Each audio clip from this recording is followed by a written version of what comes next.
నమస్తే, welcome to Shri గిజ. సంధ్యావందనం. సంధ్య అంటే మధ్యలో ఉండే సమయం అని. అది పగలు కాదు, రాత్రి కాదు, రాత్రి కాదు, పగలు కాదు. సంధ్యా సమయం అంటే మార్పు సమయం కూడా.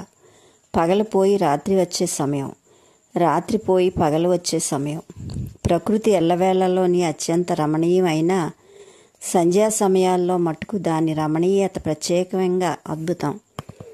సంధ్యా సమయానికి గల ప్రత్యేకతలో నిమగ్నం కావడమే, తన్మయత్వం చెందడమే సంధ్యావందనం చేయడం అంటే. వందనం అంటే సగౌరవంగా గుర్తించడం. సంధ్యా సమయం ఎన్నో ఆధ్యాత్మిక జ్ఞానాలను నేర్పిస్తుంది. ఉదాహరణకు, అన్నీ ఎప్పుడూ మారుతూనే ఉంటాయి అని, ఏది ఎప్పుడూ స్థిరంగా ఉండదని, మార్పును అవగోరడం అసంభవం, అవాంఛనీయం అన్నదే మౌలిక బుద్ధ సూత్రం. సంధ్యావందనం చేయడం అంటే ప్రకృతిని మనం నిరంతరం నేర్పించే ఆధ్యాత్మిక పాఠాలను సగౌరవంగా గుర్తించి పాటించడం అన్నమాట.